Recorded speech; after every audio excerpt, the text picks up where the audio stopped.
I'll start with saying that when we chose to do this, we chose to do Richard III, when we chose to do this show, I thought it was we were trying to achieve a balance between what I feel like Richard III usually is, which is a story about one sort of charismatic and dangerous person and the things he does to achieve power.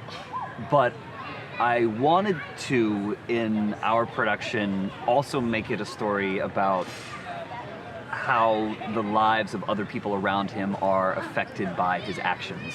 So it's not simply a story about this one supernova that's just sort of blowing through English politics, but it's also a story about his victims and his friends and the people who are affected by what he does.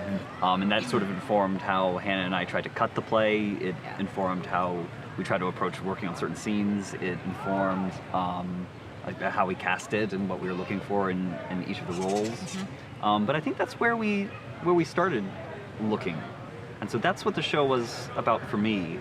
Sean, when we first met, you said that you thought that the show for Queen Elizabeth was about family. And how she is someone who's trying to protect her family from people like Richard. Yes, I did say that. I think that most of Elizabeth's actions come out of protecting her family or trying to keep them. I think even before the play starts, there's a lot of unrest and people are not pleased because she's tried to position her family well. And after the play starts, then she's just trying to protect them, and that seems to be, and even when she's cursed by Margaret curses those aspects of her family. Yeah. Right. Like, you'll no longer be mother, wife, queen. So, yeah, I think that's pretty important to her.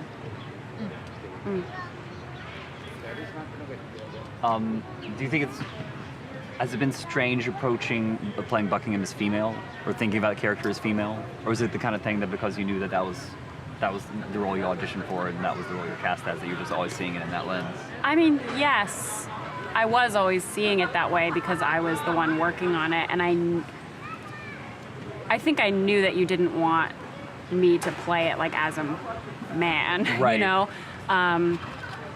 But it was kind of nice coming to a role that I didn't have a preconceived kind of notion about what it needed to be. Right, it's like not Juliet, it's not Amanda, so it's I kind of got to just approach it based on the circumstances and based on the language that this person says and how she responds to her circumstances that she finds herself in. Which was kind of nice. It's been funny working on it more and kind of hearing some of the text from more of a female perspective. Like, I've been very aware of some of like the text you were just mentioning when Margaret's cursing you, and it's all about like your husband will die, your sons will die. You know what I mean? It's like the value and status of her as a woman is based on her marriage and her position as a woman. You occupy like a totally different kind of your path to power is totally different. And this idea that like Richard could give me lands or give me titles that wouldn't be dependent on me marrying a man. But because I'm a woman in this play, it's kind of interesting that there are some women whose roles are defined by their relationships to men in the play. And mine happens to not be because of the casting and what that does, or is it a choice? I mean, which I feel is a very modern problem. It's like women still feel like they have to choose between having a career or having a family. And I feel like Buckingham it has no problem saying career, whatever. But that's not unrealistic, I think. And that's where some of her tension or drive comes from. That was one of the things that I think was so fun to explore at the table was or the tension to take the text, take the situations, take the characters, and again say, what does sanctuary mean for us now? That we're setting this play in a modern political context, and so to hold the story that we have and the given circumstances that we're using, if that makes sense, and because I think it's so easy to fall into, when you have text like "My Lord," I take them to the tower or whatever. I think it's very easy to slip into like an idea of what playing Shakespeare is, and you fall into like Shakespeare world, like general Shakespeare world, rather than the world that we are setting the play in, and and finding that specific language and how we're all speaking to one another is, I think, what roots the play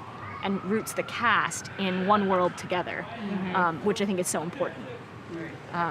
And so we came up against that with with some of the gender switching or not gender switching, and then choosing to keep "My Lord" as making the choice that was going to be a gender neutral term. Right, Princely Buckingham, we still say, Yeah. and that we've sort of said that that's gender neutral as well. So it's not about making it all in a 2017 world so much as it is about creating a contiguous world, of our own creation that the audience can then connect to and buy into. That it doesn't matter what the rules of your world are as long as they're consistent. Yeah. It's like one of the rules We're all of fantasy. playing in the same sandbox. Yeah, as long as we're all in the same sandbox.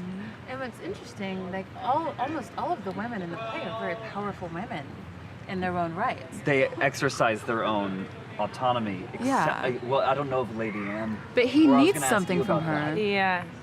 That's something I really feel like I struggled with, because I think that my preconceived notions of the role come from a depiction of her as someone that is so weakened in her grief that she is a shell of a person. Right. But I think that what I feel like I've found in this context, in this world, is that she is beset by grief and the emotional turmoil of what that means to her and her body and her life.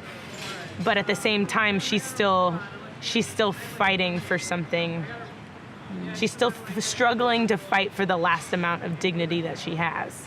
Right. And I think that is what makes it more accessible to me personally as an actor, stepping into this play as it's transported from when it was written to this context, right? That could make more sense to me in my own understanding of what logic is happening in her head. I think it's a lot of it is a play about women who do reserve a certain amount of dignity that is unimpeachable. That Margaret is there at the top of the play, and even though she's sort of like made fun of a little bit, but she's saying like this is my grief, and I still have power over that, and I have power over you, and no one really stops her. And then I think Lady Anne and Queen Elizabeth both get there too, where things have been taken away from them and they have been wrecked in a way, but they are not broken. And it's sort of the fact that they can't be broken, I feel like, which serves, especially in the scene between the two of you, that serves as a hinge of the play, which is after your scene with Queen Margaret, and again another woman who's had everything taken away, but is somehow still unyielding, and then she passes that to you, and we get. I think this is the first scene where we see Richard, who can't quite get exactly what he wants, or that it's harder for him to try to get what he wants. So there's a sort of hinge in the play there. Is it the role? What'd you find? Are you surprised by the guy? Very surprised. I'll say that it's much more fun than I thought it would be. Oh yeah? I think he is. It's one of the few Shakespeare plays where I think the clown is the principal role to a large degree. I think he's maybe the funniest character in the play. Yeah, I think so. I mean, we still have the Scrivener, who sort of serves in that role, but Richard uses humor to a large degree to get what he wants. Right. And we feel like the play is only palatable because he is funny. Certainly. If he were like a dour villain who we spent all this time with, it'd probably be a bit of a drag. Yeah. It is every bit the challenge that I thought it would be, especially once we really started to introduce Richard's physicalization with his deformity. I realized one night after one of our first runs where I sort of held the posture the whole time that it was like a weird yoga pose.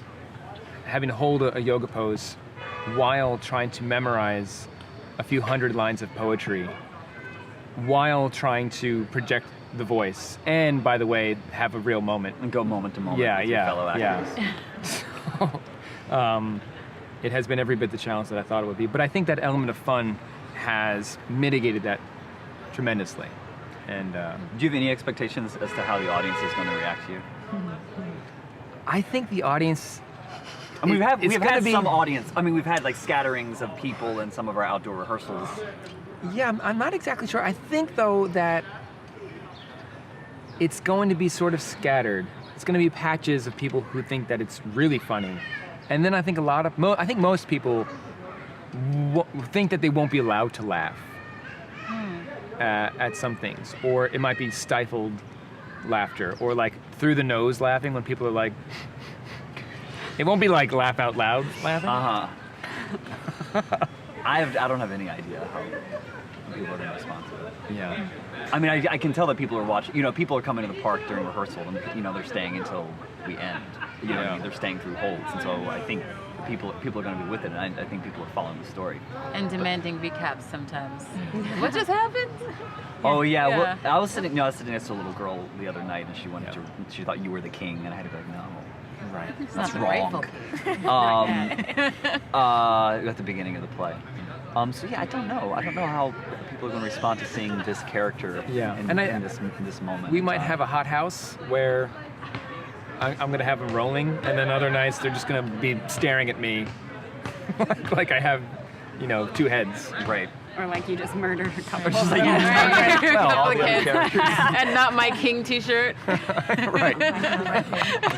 Well, that's a question I really want to ask and maybe discuss too, because I feel like the elephant in the room, the orange elephant in the room, is very much on people's imaginative palette of how they're accessing this play, right? I think that this is a play about power and when it runs rampant. Mm-hmm. And I think fascism is on people's minds in some way. How do you feel as though the audience will or will not draw parallels to our current situation? I think they will. I'm sure they will. I've always believed that, every audience brings whatever it is that they're going on, what they're going through, or whatever it is on their mind into every show. And I thought that we've never tried to provide answers with any of our theater, and we're not trying to provide answers with this show. But we do want to pose pertinent questions with the theater that we're making, and we felt that this was a text in this moment that could pose pertinent questions. I have found myself in rehearsal thinking about the national moment a lot in places that I didn't expect to, or I've found moments that have resonated with me deeply, I think because of what we've lived through over the last year. And I don't think I've ever told the actors any of those moments because I don't think it's going to help you. You know what I mean? But I think I haven't, as albeit a very biased audience member, have had those experiences where something hit me in a particular way. And I don't think we ever tried to, I don't think we ever sought those parallels. I thought we just sort of approached the play as trying to tell, a story that was really compelling. But that is also one thing that I'm really curious to see, is how the audience responds, not just to Richard's comedy, but how the audience responds to the story as a whole, and the degree to which it is troubling or cathartic or comforting or afflicting or whatever, because of a moment that we're going through that to a lot of people feels unprecedented. And so, I think we knew what we were doing when we chose the play, but we didn't know where it would land, and I mean, sort of still don't until we have people out there seeing it. I mean, Hannah, has that been your? Yeah, I think that's part of what I think was actually exciting about the way that you talked to me about the play in some of our first discussions was that in working against the most obvious parallels and working to tell a story that's not just about the downfall of a tyrant, but is also about the conditions that allow him to rise, the moments, the complicity. The complicity was significant to me. That it's, Right. it's about the grief and horror that is faced by those around him, and also their silence, their complicity, and their own eagerness for power and status and position.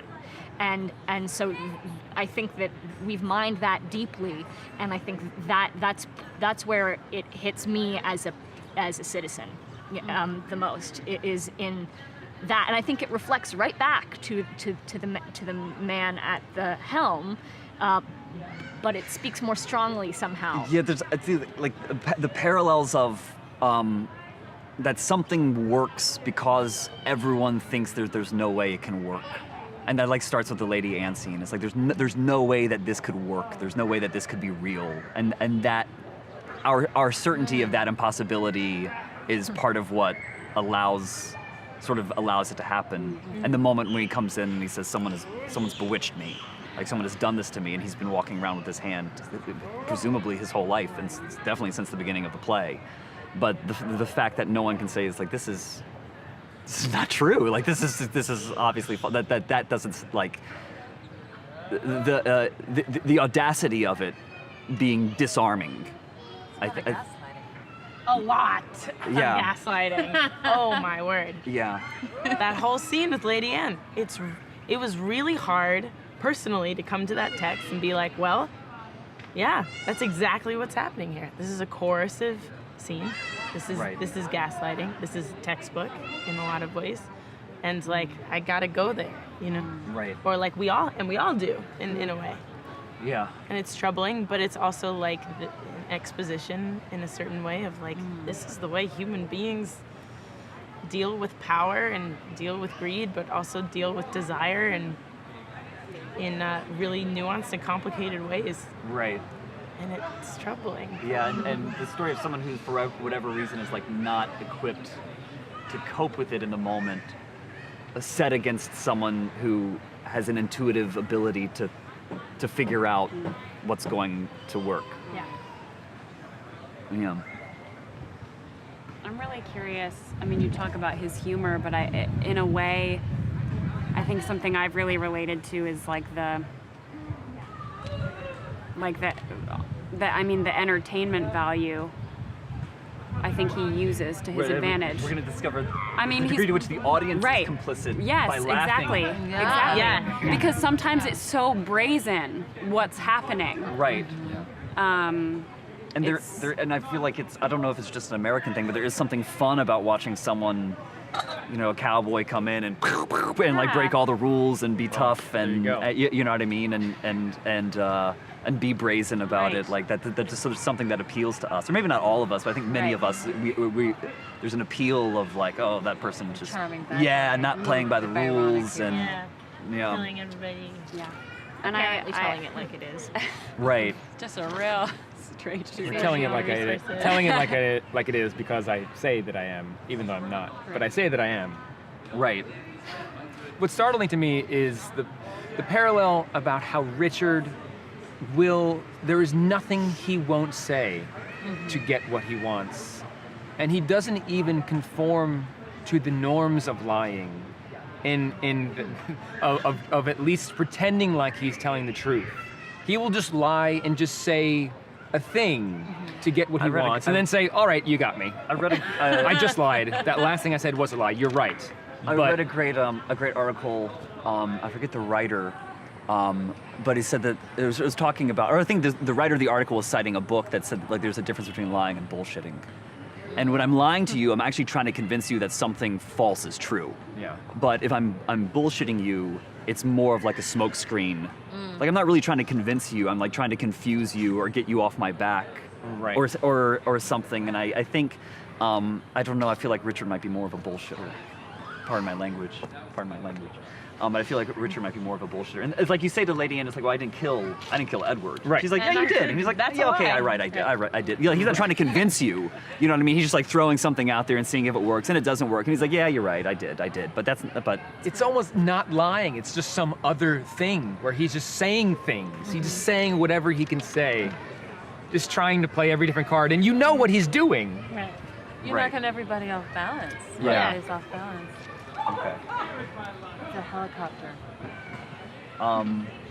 Is that- How? No, one thing that I'm curious about, just personally, and maybe this isn't the direction you want to take with this, but doing the Tempest last year was a family affair, right? Like, Yeah. it seemed pretty accessible to little kids. Yeah. How?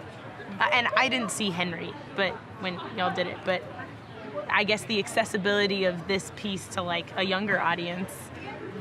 Do you think about that? Or? Yeah, I mean, I think, you know, we've had kids at all of our shows, and we've had kids stay for all of our shows, and I think enjoy all of our shows. And I think the thing that's accessible to kids is the moment that's happening between the actors. I think more so than the story or the characters or the fights or the music, it's the conflict. And so I feel like if the kids see that something's going on between the two, you're not just saying words, you know, because the kids certainly don't, comprehend everything. And most of the adults don't comprehend everything. I don't comprehend everything. There's still words. I'll hear a word and I'll be like, oh, I never looked that up. But the fact that there's a moment happening between you is, I think, the thing that kids and everyone responds to. So I think they'll stay. I don't. The degree to which they enjoy it or connect to different characters, I really have no idea. And I don't, or the degree to which they will laugh the way they laughed at Trinculo and Stefano and Caliban last year. So I don't Something know. came up to me last year after I played Sebastian and said, you should be nicer. So I think they get when something's going on that, like, I was taught not to behave the way that you're behaving. Right. And that is intact when the show's over. They're not like, oh, if I want to be powerful, I should kill people. Like, I think they come with a set of the moral compass that's very Right. much intact when the show's over. Right.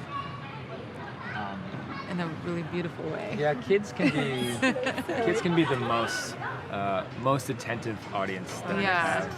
have. Last night, or was it the night before? During right after you go off, and I say, "Was ever a woman in this humor wooed?" And these two little girls were just, yes, and they were just right there with me. Right. And you said it was ever a woman in this humor Humor one, one. and still they're like, yeah, that's right. I know a couple. Yeah. I've heard some stories. And you were like, yeah, well, still. Don't Well, feel yeah, to special. admit. Yeah, it's still pretty. Doesn't happen every day. Yeah. Thanks. Thanks. You guys don't mind getting the costume? Yeah. Yeah. Oh, right, right. Actually, We have to do that too. Oh! Are you sure that's what you want?